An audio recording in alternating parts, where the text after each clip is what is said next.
ሰላም ጤና ይስጥልኝ ውድ የፋስት ዴሊ ተከታታዮች፣ ለአሁን መደመጥ አለባቸው ያልናቸውን መረጃዎች ይዘን ቀርበናል። በቅድሚያም ዋና ዋናዎቹን። ዛሬ በምክር ቤቱ በርካታ ጥያቄዎች ተነስተው ጠቅላዩ ምላሽ ሲሰጡባቸውና በጉዳዮቹ ላይ ሰፋ ያለ ማብራሪያ ሲሰጡ ተስተውሏል። በዚህ መሃል በተሰናባቹ ምክር ቤት ፊት እሳቸው መቼ ስልጣን ሊለቁ እንደሚችሉ መግለጻቸው ደግሞ በብዙ ያነጋገረና ትኩረት የሳበ ጉዳይ ሆኗል። ጠቅላዩ በዛሬው የምክር ቤት ቆይታቸው ስለ ህወሓትና ሻዕቢያ ጠንካራ ዛቻ ያሰሙ ሲሆን ህወሓትን ሳይሆን የህወሓትን ምንጭ ነው ማድረቅ የምንፈልገው ማለታቸው ደግሞ ለአስመራ ሹማምንት የተላከ ዛቻ እንደሆነ ተቆጥሯል። ጠቅላዩ በህወሓት ጉዳይ የመጨረሻ ደረጃ ላይ መድረሳቸውን ስለመናገራቸውና የፑቲን ቀኝ እጅ በድንገት አዲስ አበባ ስለመገኘታቸው አክለን ይዘን ቀርበናል። ላይክ እና ሼር እያደረጋችሁ አብራችሁ እንድትቆዩ እየጋበዝን ወደ ዝርዝሮቹ ተሻገርን። ጠቅላይ ሚኒስትር ዶክተር አብይ አህመድ ዛሬ የፓርላማ ስብሰባ ባደረጉበት ወቅት ከዚህ ቀደም በአንድ መድረክ ላይ ጠቁመውት የነበረው ነገር መሬት ላይ ሊወርድ እንደሚችል ገልጸዋል። ጠቅላዩ እንደሌሎች የአፍሪካ መሪዎች ረጅም ዓመት በስልጣን የመቆየት ፍላጎት እንደሌላቸው ገልጸው የመሪዎች ስልጣን መገደብን ለመጀመሪያ ጊዜ በኢትዮጵያ ሊተገብሩት እንደሆነ ገልጸዋል። ገዢው ብልጽግና ፓርቲ በስልጣን ላይ ያለ መንግስት ለሁለት የስልጣን ዘመን ብቻ እንዲቆይ ለሀገራዊ ምክክር ጉባኤ በአጀንዳነት ማቅረቡን ጠቅላይ ሚኒስትር ዶክተር አብይ አህመድ አረጋገጡ። አብይ ይህን ያሉት ዛሬ ማክሰኞ ሰኔ 30 ቀን 2018 ዓ.ም በህዝብ ተወካዮች ምክር ቤት ተገኝተው ከፓርላማ አባላት ለቀረቡላቸው ጥያቄዎች ምላሽ በሰጡበት ወቅት ነው። በዚሁ የፓርላማ ስብሰባ ከተነሱ ጉዳዮች መካከል ጠቅላይ ሚኒስትሩ በፕሬዝዳንትነት የሚመሩት ብልጽግና ፓርቲ ምርጫን በተመለከተ ያሳለፈው ውሳኔና በሀገራዊ ምክክር ላይ ያቀረበው አጀንዳን ይገኝበታል። ከአንድ ሳምንት በኋላ መካሄድ በሚጀምረው ሀገር አቀፍ የምክክር ጉባኤ ላይ ብልጽግና ፓርቲ ለውይይት ካቀረባቸው አጀንዳዎች መካከል የስልጣን ገደብ አንዱ መሆኑን ጠቅላይ ሚኒስትሩ ተናግረዋል። ፓርቲው በስልጣን ላይ ያለ መንግስት ቢበዛ ለሁለት የስልጣን ዘመን ብቻ መቆየት አለበት የሚል አጀንዳ ማቅረቡን የገለጹት አብይ ይህ በአፍሪካ አህጉር ያልተለመደ እንደሆነ አመልክተዋል። በአፍሪካ ደረጃ ህገ መንግስት አሻሽለው እድሜ ሲያራዝሙ እንጂ ያልተገደበ እድሜ ኖሯቸው እድሜ ሲገድቡ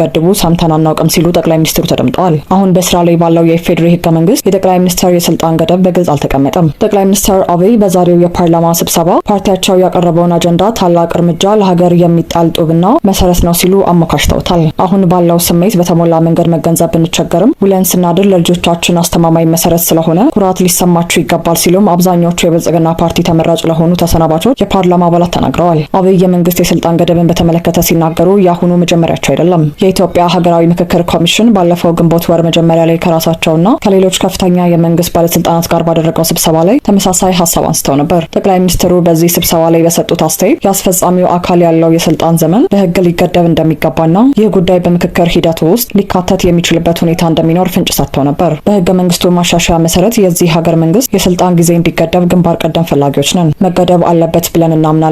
በዚህ ህግ መሰረትም እንዲፈጸም እንሰራለን ሲሉ በስብሰባው ላይ ተናግረዋል። ጠቅላዩ ፓርቲያቸው ለምክክር ኮሚሽኑ ይህንን ሀሳብ እንደሚያቀርቡ ቢገልጹም በመድረኩ ላይ የምክክሩ ውጤታማነት ላይ ስጋት አለኝ የሚል ሀሳብ ተነስቷል። ዶክተር ደሳለኝ ኮሚሽኑ ገና በርካታ ተጨማሪ ስራዎች የሚቀሩት መሆኑን ጠቁመው በተለይም የታጠቁ ኃይሎች ጥቃታቸውን ባልፈቱበት ማግስት ይህ ሀገራዊ ጉባኤ መካሄዱ ከፍተኛ ገንዘብና ጊዜ የወጣበት ተቋም እቅዱ እንዳይሰናከልበት ያሰጋል ብለዋል።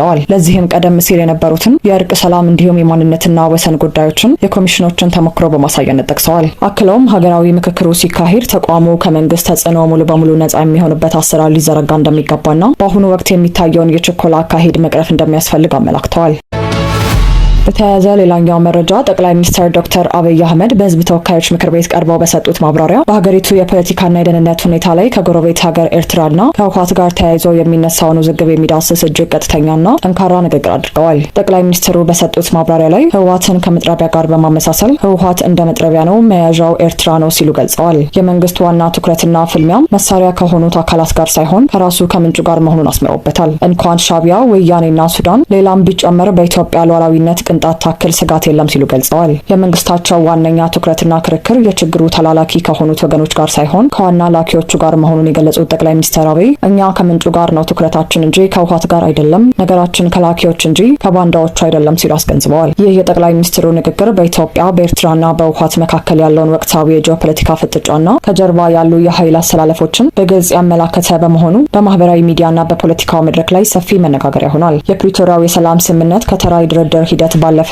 ለዘላቂ ሰላም መሰረት መሆኑን የገለጹት ጠቅላይ ሚኒስትር ዶክተር አብይ አህመድ በትግራይ ክልል ውስጥ አሁንም ድረስ ህዝቡን የሚያምሱና ወጣቶችን ለሱዳን ጦር አሳልፈው የሚሸጡ ኃይሎች መኖራቸውንም ይፋ አድርገዋል። ጠቅላይ ሚኒስትሩ በወቅታዊና ብሔራዊ ጉዳዮች ላይ በሰጡት ማብራሪያ የፕሪቶሪያው ስምምነት ለሀገር ሰላም ሲባል የተደረገ ትልቅ እርምጃ መሆኑን አስገንዝበዋል። ፕሪቶሪያ እንደ ድርድር ብቻ መታየት ያለበት አይደለም ያሉት ጠቅላይ ሚኒስትሩ መንግስት ለሰላም ሲል ከፍተኛ ዋጋ መክፈሉንና መውረስ የሚቻላቸውን በርካታ ሀብቶች ጭምር ለሰላም እድል ለመስጠት ሲባል ሳይነካ እንዲመለሱ ማድረጉን ገልጸዋል። ይሁን እንጂ አሁንም በክልሉ ሰላም ሰላምን የማይፈልጉ አንዳንድ ምሩካን የትግራይን ህዝብ እያመሱ እንደሚገኙና ሰላማዊ ህይወቱን እያስተጓገሉበት እንደሆነ ጠቁመዋል። አክለውም እነዚህ ሰላም የሚያውኩ ኃይሎች የራሳቸውን ቤተሰቦች በአዲስ አበባና በውጭ ሀገራት በሰላምና በምቾት እያስቀመጡ በክልሉ ግን የንጹሐንን ህይወት ለብጥብጥ እየዳረጉ መሆኑን ገልጸዋል። በተለይም በአሁኑ ወቅት በርካታ የትግራይ ወጣቶች ታፍሰው በሱዳን ለሚካሄደው ጦርነት በገንዘብ የተሸጡ እንደሚገኙ የገለጹት ጠቅላይ ሚኒስትሩ ይህ ድርጊት በአስቸኳይ ሊቆም እንደሚገባ አሳስበዋል። በመንግስት በኩል ለሰላም የተዘረጋው እጅ የጸና ቢሆንም በፕሪቶሪያ ለምን ትስማማላችሁ በማለት ስምምነቱን ለማደናቀፍና ሀገሪቱን ወደ ሌላ ግጭት ለመክተት የሚፈልጉ ኃይሎች መኖራቸውን ህዝቡ ሊገነዘበው እንደሚገባ አስገንዝበዋል። ጠቅላይ ሚኒስትር ዶክተር አብይ አህመድ በዛሬው የምክር ቤት ቆይታቸው ጠንከር ያለ ጥያቄን እንደተለመደው ከዶክተር ደሳለኝ ጫኔ ደርሷቸዋል። መንግስት በጦርነትና በድርቅ ምክንያት የዕለት ደራሽ እርዳታ ያጡ በሚሊዮን የሚቆጠሩ ዜጎች እያሉ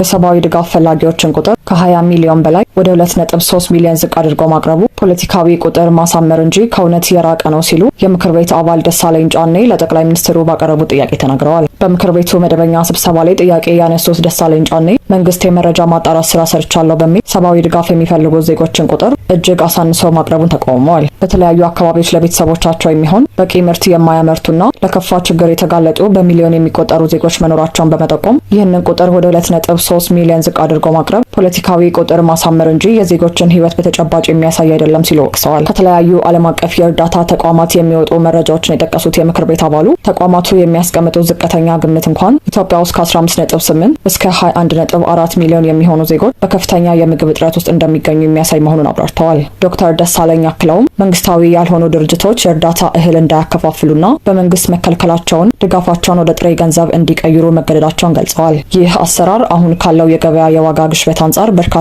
ቤተሰቦችን ለከፋ የምግብ ዋስትናና እጥረት የሚዳርግ ነው ሲሉ ስጋታቸውን ገልጸዋል። በማክሮ ኢኮኖሚው ረገድ ከዓለም አቀፍ የገንዘብ ድርጅትና ከዓለም ባንክ የሚገኘውን የገንዘብ ድጋፍ ያነሱት ደሳለኝ በርካታ ገንዘብ ወደ ኢትዮጵያ ኢኮኖሚ እያስገቡ መሆኑንና በማክሮ ኢኮኖሚው ላይ መረጋጋት መታየቱ ይበል የሚያሳኝ ቢሆንም የተገኘው ለውጥ የኢትዮጵያውያንን ህይወት በተግባር ካልቀየረ ዘላቂ ትርጉም አይኖረውም ብለዋል። የሀገሪቱን ዘላቂ ሰላምና እድገት ለማረጋገጥ መዋቅራዊ ችግሮችን መፍታት እንደሚገባ የገለጹት የምክር ቤት አባሉ የችግሮቻችንን ስር መሰረት ችላ በማለት በጊዜያዊ ማስታገሻዎች ሀገርን ረጅም መንገድ መውሰድ አይቻልም ሲሉ ለጠቅላይ ሚኒስትሩ አሳስበዋል።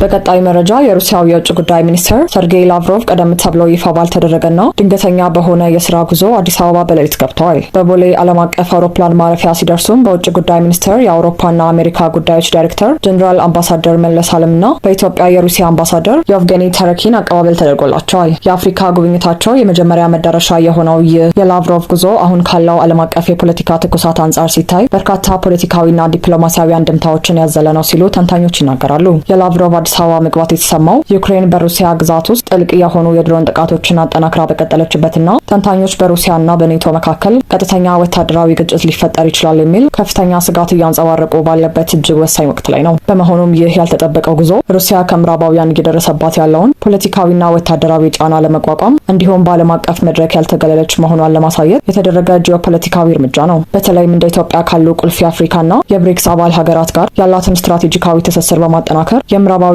ጫና ሚዛን ለመጠበቅ ያለመ መሆኑን በግልጽ ያሳያል። በሩሲያ የዜና ምንጮች መሰረት የላቭሮቭና የኢትዮጵያ መንግስት ባለስልጣናት የዛሬ ማክሰኞ ውይይት ዋነኛ አጀንዳዎች የሁለትዮሽ ንግድን ማሳደግና የኒውክሌር ኃይል ማመንጫ ግንባታ ናቸው። ባለፈው ሚያዝያ ወር ሁለቱ ሀገራት በኢትዮጵያ የኒውክሌር ኃይል ለማልማት የሚያስችል ፍኖተ ካርታ ላይ ስምምነት መድረሳቸው ይታወሳል። በአንድ ሀገር ውስጥ የኒውክሌር ኃይል ማመንጫ መገንባት ከኢኮኖሚያዊ ጠቀሜታው ባሻገር ለበርካታ አስርት ዓመታት የሚዘልቅ ቴክኖሎጂያዊና ደህንነታዊ ቁርኝት የሚጠይቅ ነው። ስለዚህም ሩሲያ ይህንን ፕሮጀክት በአፍሪካ ቀንድ ያላትን የረጅም ጊዜ ጂኦፖለቲካ ተጽዕኖና ስትራቴጂካዊ መገኘት ይበልጥ እንድታሰፋ የሚያስችላት ቁልፍ የዲፕሎማሲ መሳሪያ አድርጋ የተጠቀመችበት ትገኛለች። ይህ ጉዞ ላቭሮቭ ከ2018 ወዲህ አዲስ አበባን ሲረግጡ ለሶስተኛ ጊዜ ሲሆን አሁን ላይ ከአፍሪካ ሀገራት ጉብኝታቸው ኢትዮጵያን የመጀመሪያ መዳረሻቸው ማድረጋቸው ሀገሪቱ ለሩሲያ ያላትን ስትራቴጂካዊ ክብደት ያሳያል። ከ130 ዓመታት በላይ ያስቆጠረው የሁለቱ ሀገራት ዲፕሎማሲያዊ ግንኙነት አሁን ላይ ሁለቱም የብሪክስ አባል በመሆናቸው ወደ ላቀ የኢኮኖሚና የፖለቲካ አጋርነት እያደገ መጥቷል። የኢትዮጵያ የውጭ ጉዳይ ሚኒስትር ዶክተር ጌዲዮን ጢሞቴዎስ እንደ ኤሮፓውያን አቆጣጠር በጥቅምት 2025 ሞስኮን በመጎብኘት